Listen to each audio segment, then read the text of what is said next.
Hi friends, this is Trish and welcome to Teacher Therapy. So today is the day that I'm finally going to make a video to explain all the reasons why I quit teaching after about 8 years of being in education. I think I've been procrastinating on this video for so many reasons, and it really is because I don't want to hurt anybody's feelings. I don't want to offend anybody. I've really, over my, 8 years of teaching, I've met really great people. I've had really great coworkers. I've had some really great students. I've met some really great parents. I've had some great administrators. So a part of me is kind of afraid to make this video because I don't want somebody that, knows me in any of those capacities to find this and feel like I'm talking bad about them. But at the end of the day, I really want to support teachers. And that's the only reason I ever started this channel, was to help other teachers know that they're not alone in how they feel. Because when I was in the classroom, there was so many things I would get so frustrated over, but I think in many ways, and I'll talk about this later in the video, I just felt like I couldn't tell the truth. And one of my core values is honesty and truth. And so it was just really difficult not feeling like I had support, not really finding a lot of people that were willing to talk about some of the hard stuff. And so that's just my motivation behind making this video, not to be ungrateful for the great things that have happened, and definitely not to hurt anybody's feelings. So with that preface, I'm going to go ahead and get into the video. So just as a recap of my last video, I basically ended up quitting teaching last April of 2021. And I never intended to leave the school year without finishing it, but as I mentioned in the last video, I just started experiencing more extreme anxiety and depression than I really ever had in my life. And it was an odd combination of just the stress of, pandemic teaching for the last year and a half, in addition to a series of really intense family trials and problems. So with that, I'll go into my first reason for leaving teaching permanently, and that's just the fact that it wasn't good for my mental health or stress levels. I started teaching back in 2013, and I feel like from 2013 through this year, my life would just be sort of on a roller coaster that was defined by the time of year it was. During the summertime, I was happy-go-lucky, my normal self. During vacations and holidays, I was happy and cheery, but even my husband noticed there was a dramatic difference between how I was when I taught versus how I was when I was off of teaching. The stress and pressures of teaching would follow me wherever I would go.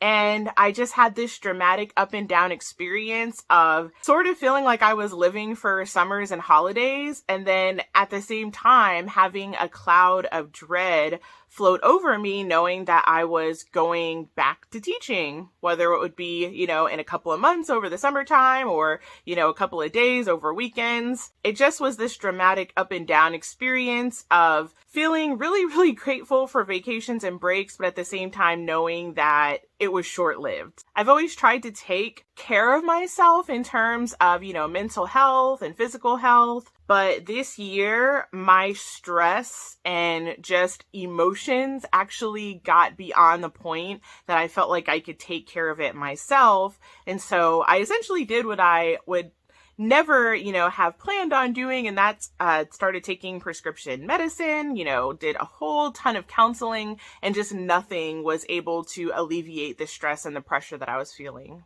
And I think explaining all the rest of my points will, kind of explain, if any non-teachers are watching, where that stress and anxiety came from. One thing that was really hard for me as a teacher is that I never really felt like I could share the truth about what I was experiencing in the classroom. I also never really felt free to share when I disagreed with decisions that, the school district was making or the building was making. It really felt like in education, my professional opinion wasn't valued at all. And it's one of the few professions where most of the people have master's degrees, but they're treated as if they don't know anything about their trade. In professional development meetings, it was really clear that teachers that did speak up were sort of blacklisted and they were disliked by administration and they had horrible reputations. And I'm a person that tries to be somewhat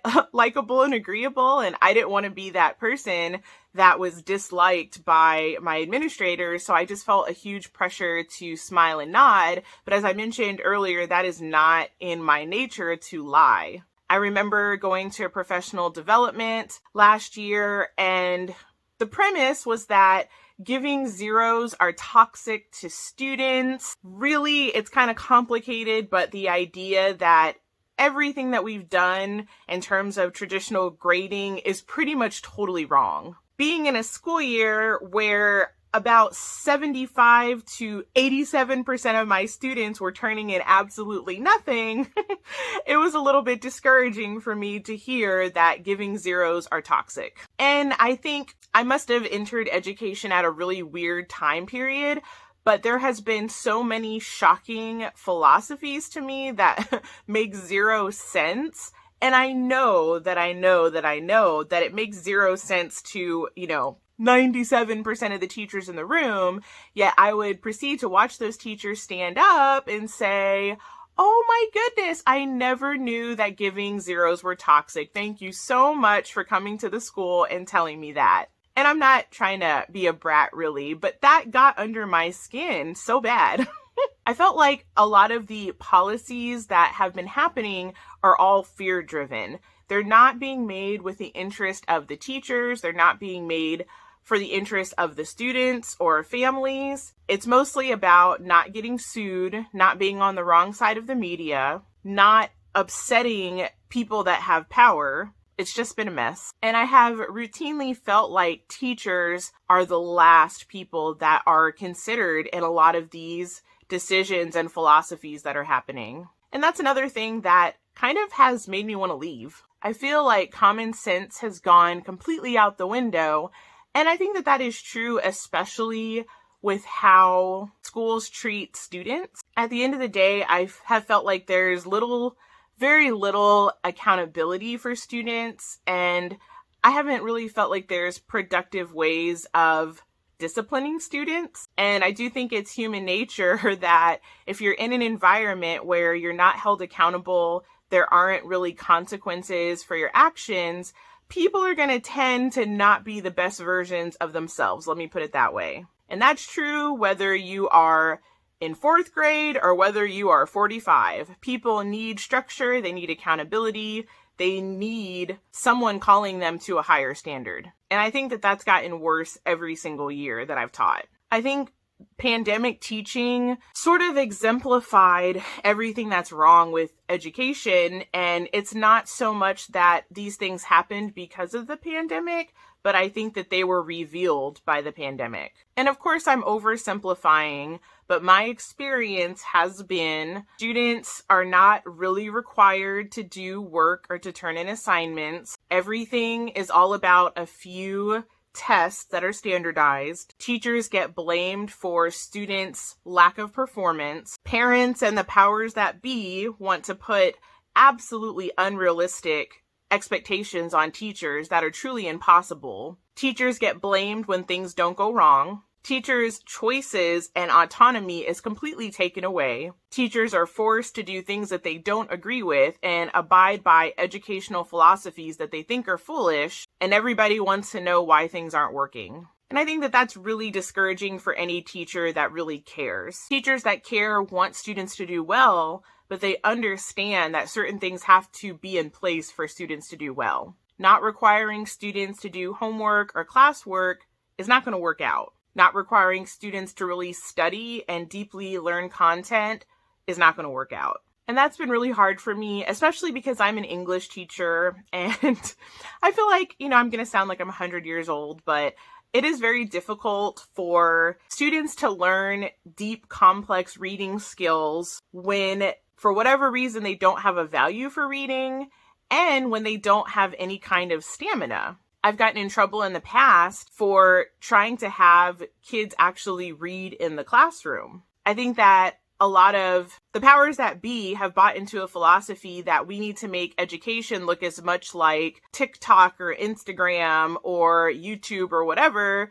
in order to draw kids in. The problem is that when they go to college, their professors are not going to be formatting, their gigantic, dense, difficult to read textbooks into mini TikTok videos or fun interactive games. I've always had a real passion for literature and English, but I felt like my hands were routinely tied because I felt like multiple school districts that I've worked at were tying my hands by basically giving me garbage curriculums and making me teach from them. I was discouraged from doing whole class novels, classic literature. All of those were supposed to go out the window. It really felt like I wasn't able to really push kids to work in class because I felt like when administrators would come by and they would see the kids actually really working hard and me not juggling, fiery bowling pins at the front of the classroom, it was like I was doing something wrong when actually the very thing that should have been happening was happening. The kids were working hard, they were learning, they were growing. But so much of education right now is all about optics. The irony is that we're taught that we need to differentiate for students' needs, but I would feel like that never happened for teachers. In many of the schools I worked at, the administrator wanted to go into one classroom and go into the co-teacher's classroom and see them doing the exact same thing within 5 minutes of each other. That's annoying. At schools, I was expected to be doing pretty much the exact same thing, as my other team teacher when we had different skill sets, different interests, different strengths. And then in my experience, that creates tension between the teammates because then the question is, well, whose ideas win? If one teacher wants to read one book and the other wants to read the other and somebody's making them do the same thing, who wins? And that's a whole nother conversation in and of itself. To sum things up on that point, I just felt like I was constantly needing to lower the bar and make everything as fun and easy as possible for students.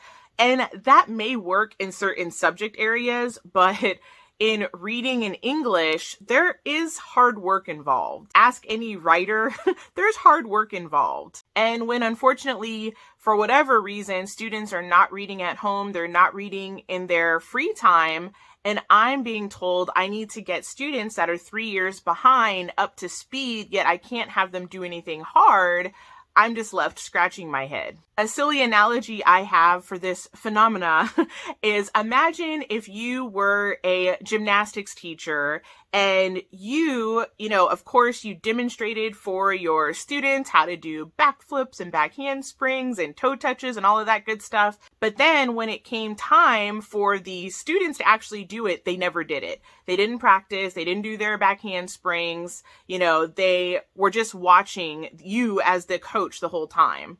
Would they ever learn? No. Yet I felt so often like that's what was happening with me as a teacher. I felt like I was supposed to be up front, doing all the flowery, shiny things and impressing whoever was observing me. Meanwhile, I felt like the kids were required to do absolutely nothing. And then I was in trouble when they couldn't do the skills that I wasn't allowed to make them do. And ultimately, since I have mostly worked with minority students, I have mostly worked with economically disadvantaged students, that was the thing that made me the maddest of all. I have worked at a very affluent private school and I saw the rigor and the expectations that were given to those students. When I worked at the rich fancy private school, kids got detentions if they didn't turn in assignments. Assignments were vigorously tracked and parents were constantly notified when kids were not turning in work. There were strong academic expectations, but it was understood that the students had to do their part. It wasn't all up to the teacher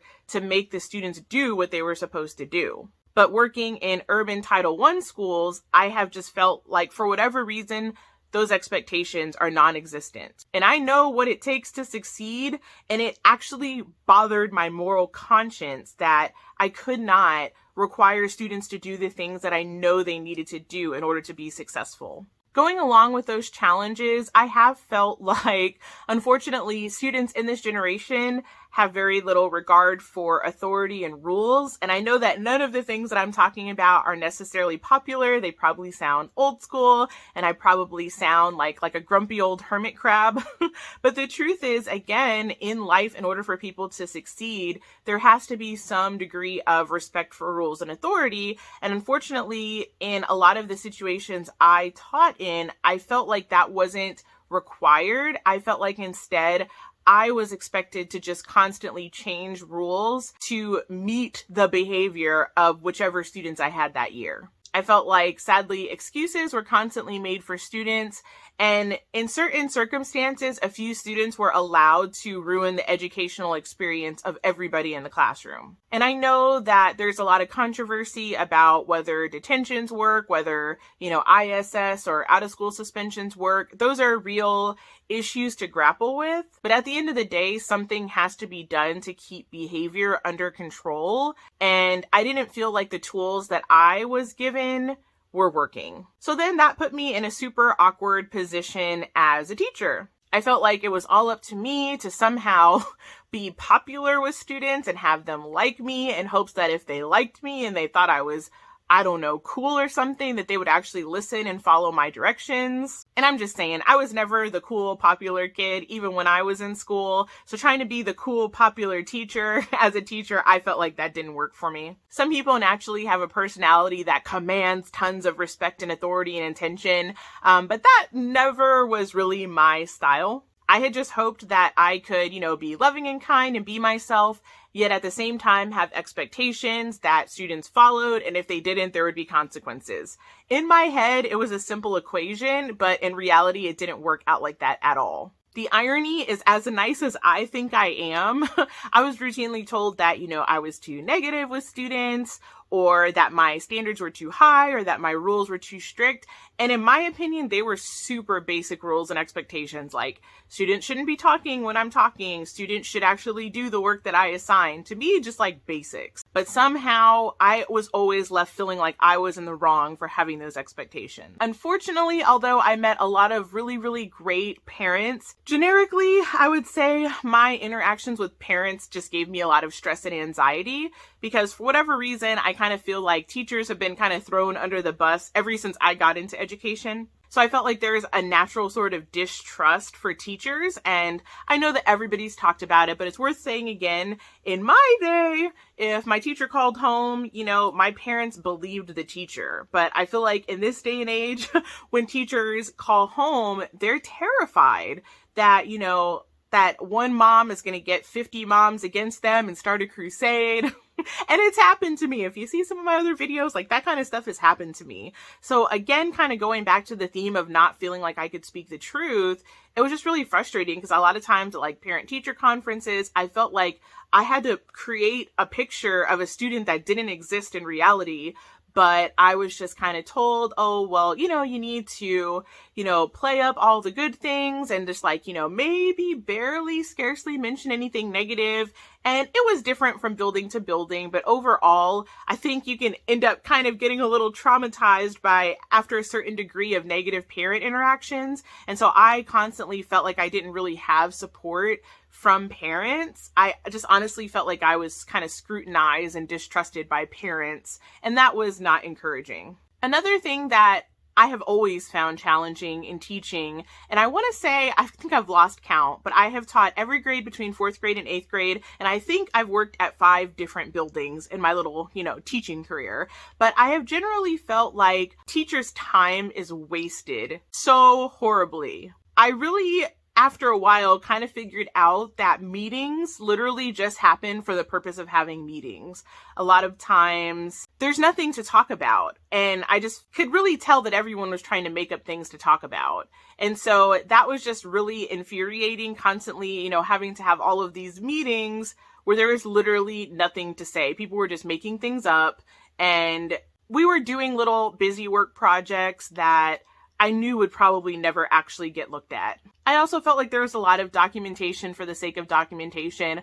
I just think that, a teacher's job is so stressful. We definitely need our time, and we need as many things taken off of our plate as possible. But just overall in my time in education, I kind of felt like it was the exact opposite. I felt like our time was taken up as much as possible. And I feel like as little crazy menial details, as possible were loaded onto our plate all the time. I also really, have not appreciated like the observation and micromanaging culture at some of the buildings that I've been in. It's kind of funny because, again, I just think the fact that I entered teaching in 2013, I think that the tides were just beginning to turn. I think maybe in the olden days, a teacher might be observed like 2 times in a school year or maybe 4, but I kind of entered just as a lot of the like surprise pop-in, observations would happen. So in my second year of teaching, I think they started doing like 10 mini observations that were, completely unplanned, and they would have this long checklist of things that you were supposed to be doing.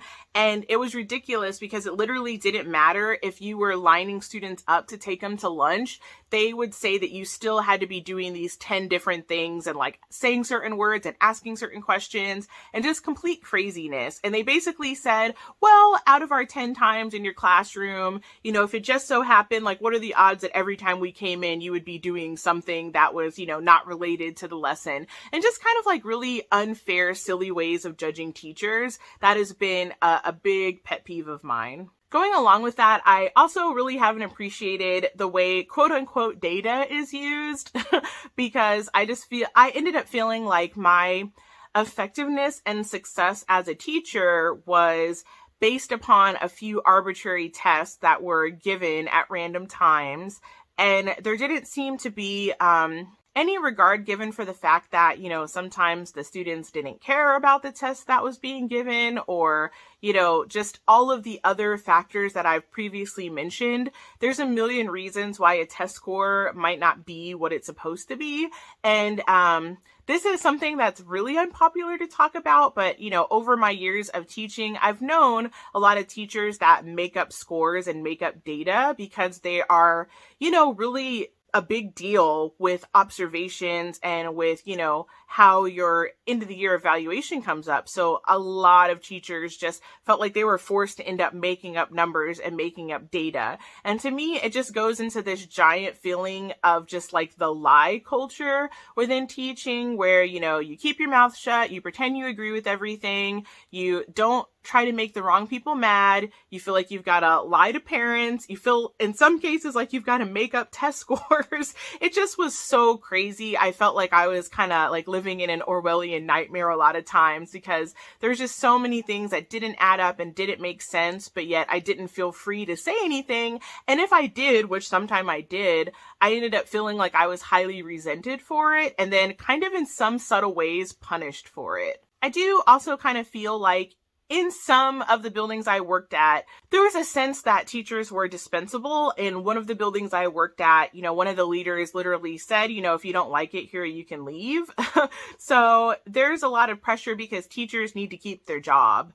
And so in a way, we're kind of forced to fall in line and sometimes do things that we think are wrong to keep our job. And overall, there's just many professions where, the main professional is not treated that way. I don't know if I've just kind of gotten unlucky or if this is a situation that happens at a lot of schools, but in almost every district that I've been at, there has been extreme disorganization at the top, a very, very high turnover of administrators and even superintendents, and that has led to curriculums constantly changing, rules and mandates constantly changing, just everything changing, so much so that there's been several years where, we're more than halfway done with the school year and we're told at the last minute that we've got to change everything that we're doing. And since teachers are kind of considered to be dispensable, there's no recourse we really have. We just kind of have to smile, grin, and bear it. So just all of these things together kind of in many ways made teaching really hard for me because I have gotten the chance to just be what I feel like is a normal teacher. Like I've had some schools where I wasn't micromanaged, where I literally could teach anything that I wanted. I could order the novels that I wanted. I could raise money for like projects or books that I wanted.